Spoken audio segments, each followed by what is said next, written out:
Jason. Hey, how you doing? Good. How are you today? Good. Alrighty. My apologies. The last week has been a bit of a back and forth thing to try and get this appointment, but you got to put the clients first, eh? What's that? The last week there's been a bit of back and forth to get a time, but it's been a bit. Oh yeah, definitely. All right, we're glad to finally meet you. Likewise. So you would have received a few bits and bobs from me there. I sent a pitch deck and my website link and that kind of thing. You got those okay? Yeah, let me just bring up Sure. this stuff.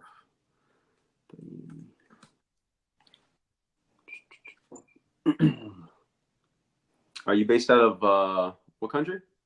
Ireland. Ireland. Yep. How long you guys been in business? Well, I've been doing this myself for nearly 5 years. When I first came out of school, I was lucky enough to meet my mentor, Ray Nangle, and he worked in e-commerce. And before too long, I had a seat at the boardroom table as creative director of his company. And a couple of years later, he fell ill with chronic asthma. And when that happened, he kind of slowed down his business. And that's when I kind of took up my own, which is about kind of 2 years ago. The first year was really just me, myself, doing every part of the business. Last year, I got a couple of staff members on board. And now at this point here, we kind of have a whole team ready to deploy much bigger, more involved campaigns. How big is your team now? Well, between sales agents and, the actual different members of the team that kind of work closely with us, there's more than 10 of us now. Yeah. In-house, and you have an office? No, there's 6 of us in-house. Gotcha. And the rest would be like, we have our ad manager, for example, is in Texas. We have a LinkedIn specialist in the UK, and then we have sales agents kind of around Europe as well. Cool. What is your background? So, yeah, when I first came out of school, as I say, I went straight into working with my mentor, and it was primarily as, the creative.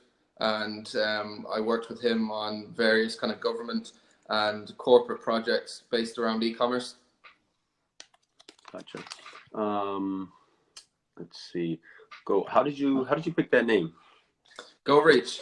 GoReach, yeah. That's a good question. I guess what is it the clients are all trying to do? They're trying to go and reach people, There we go. Yeah. What do you Simple think? enough. Yeah. It's a cool name. It's funny that I'm starting my own agency, and I was actually looking to actually partner up or actually buy out another agency, but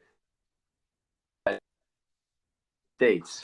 Yeah. It's a little bit of a damper, but I'm taking the pitch because that's kind of like what I'm actually going into as far as a social media marketing agency.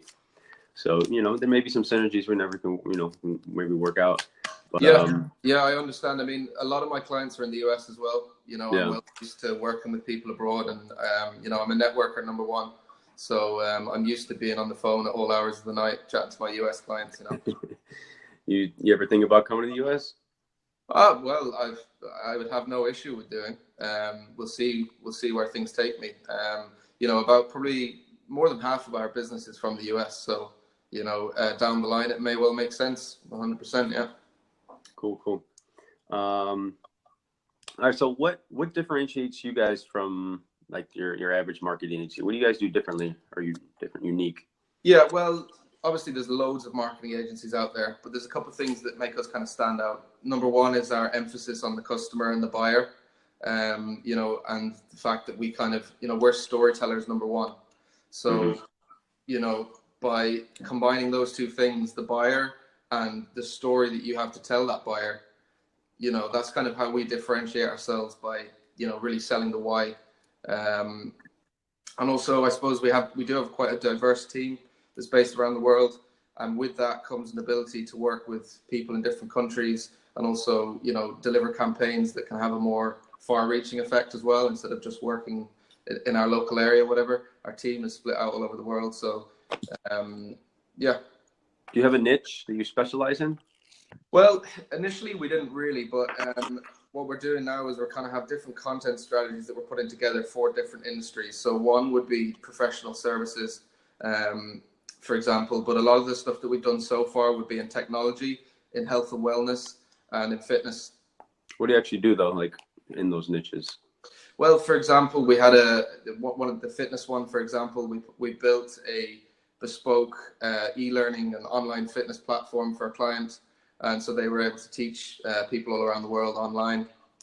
For an example, for the professional services, we do like kind of inbound marketing retainers where we kind of look at a holistic approach to their solutions. And, that could be combining search and social and, to deliver a campaign on a monthly basis. So pretty much a full service agency. Yeah. You do social media, PPC, Facebook ads, website design. Let me ask you, for the fitness guy, what kind of platform did you use for their e-learning? Yeah, well, we started with WordPress, and then we kind of built the platform out from there, and managed to kind of build out the WordPress site. Yeah, it was WordPress. Yeah. Gotcha. Yeah, there's a lot of plugins for membership sites. We actually have a WordPress membership site as well. Yeah, it's well doable now. The platform's evolved a lot, big time. Yeah.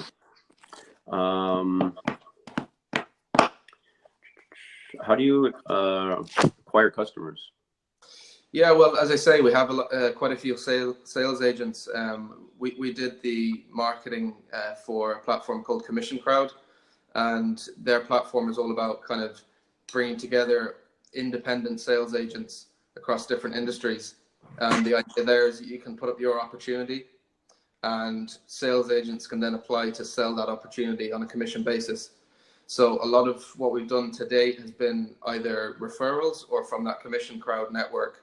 So as I say, we have like 5 different sales agents who will be out selling, and then when they make a sale, they get a commission of that sale. That's cool. Hold on, Jade, I'm online. What were your sales last year, if you don't mind me asking? We did 60,000 last year. And at that point in time, that was with me and one other person, and so it ended up being that I was doing almost every aspect of, can you imagine a full service retainer for a client? That was basically me busting my balls to Do you know how to code? Yeah. But now with the team in place, and we also just became a partner with HubSpot as well. It means we've been able to, times our price by about 5. And with the team now in place to deliver those campaigns, we reckon we can, bring it up to near the 200 mark this year.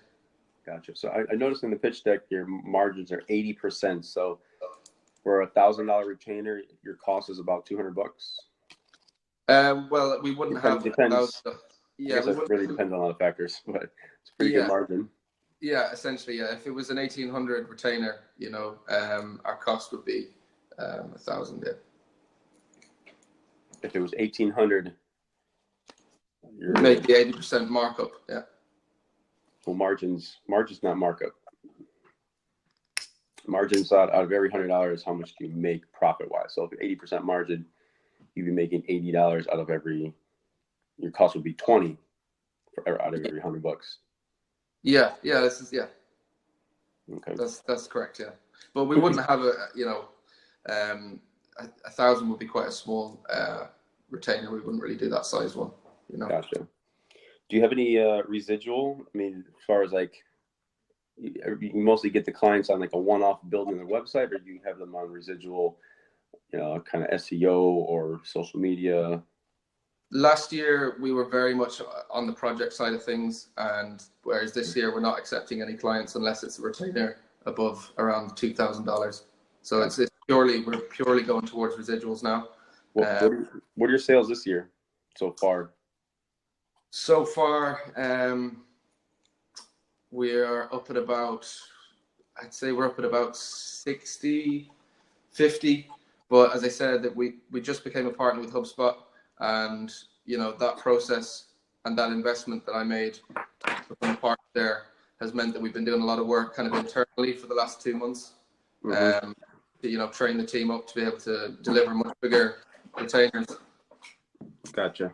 So it's been a little bit slow the last while we've all been kind of gearing up for that. But we're aiming to take on 2 of those much bigger retainers now before the year's out. And with 2 of those, you're talking 120K over 12 months? What else can I ask? Yeah. What do you use the money for? That's the main question. What do you need the money for? Yeah, well, look, it's part of it is about the money, and part of it, you know, getting an investor on board is that we're looking for someone whose ventures and connections kind of complement what we do, and vice versa, because we feel we could definitely help you in your ventures.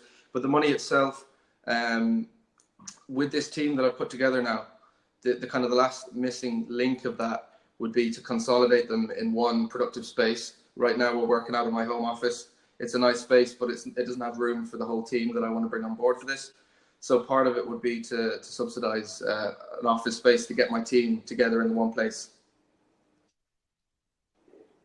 Sorry, had a call come in. Go ahead.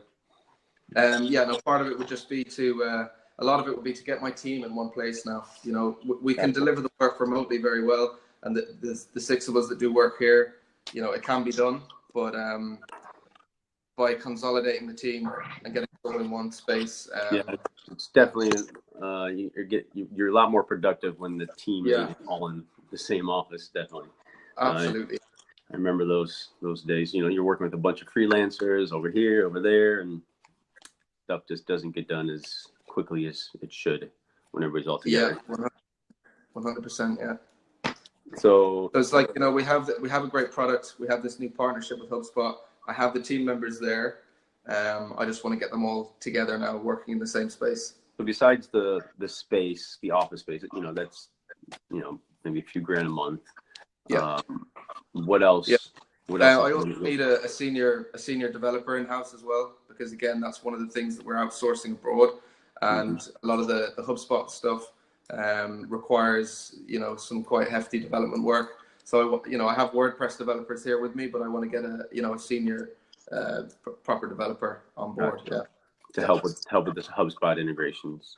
Yeah, exactly, because they're quite hefty. The onboarding process and the integration in the beginning with clients is there's a lot of work that goes into it.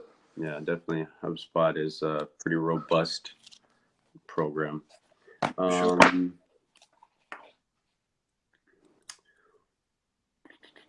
So 50% of 80,000. Yeah.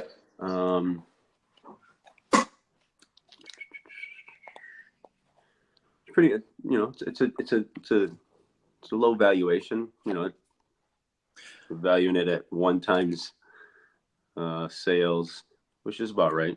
No, 2 times sales last year. Yeah. Based on kind of a mixture of what we did last year, because there are some of the numbers, what I feel we're going to do this year, and also the 12,000 or so that I've put in the last couple of months, and the partnership with HubSpot and that kind of thing. I try to be quite fair in that evaluation. I'm putting up that amount. I do respect, you know. It's very generous. Yeah, and I'm doing that because I do respect, you know, any investment, and you know, I do have a clause in there that once we do pay it back, it would go down somewhat. But you know, the reason I put that in there is because I'm 100% confident that we can get that back to you within 18 months. You know, so it's that's why I'm. You said how many months? 18 months. 18 months. Man, if you were in Miami, or I'd probably jump on this in a heartbeat. We can open up shop, because that's what I plan on doing. Yeah. That's what I plan on doing, opening up an office for the agency. Hold on for 1 second. I'm gonna be making that move here within the next year. Yeah. Well, there's no reason why we can't put our heads together. You obviously have a certain amount of business over there. I do a lot here in Europe, and the 2 offices could certainly complement each other, you know. And as I say, I'm well used to being online at completely obscure times for my time zone, you know. Yeah. What other questions I have for you? Is this your first pitch on the platform? On this platform, yeah. Yeah. Have you pitched to anybody else lately besides on here? I haven't pitched this particular offer to anyone as of yet, although there are 3 investors in Dublin that want to meet with me shortly. So, you know, depending on what happens here, I'll end up pitching to them. I've pitched a good few times for other projects and different things, but this is the first time I've pitched the agency to anyone. Yeah. Cool. All right, yeah, definitely it's something I'm gonna think about, because like I said, it's like right up my alley of what I wanna. My next business endeavor, one of the many, is starting an actual agency. So let's exchange information. I'll message you. Follow me after we get off this live. I'm gonna send you a message. But that's pretty. I mean, it's pretty fair. And I just wish you guys are in the United States. I'd tell your ass to move to Miami right now. Well, look, I'm open to any discussion. We can chat about what's possible. All right, cool. Well, I appreciate you coming on, taking the time out, and thank you, Pitch Investors Live, for putting this together, and making this opportunity plausible for the average entrepreneur. Cheers, Jason. Really good to meet you. I hope we'll talk soon. You as well. I'm going to message you as soon as I get off. Cheers. All right. Take it easy. Bye.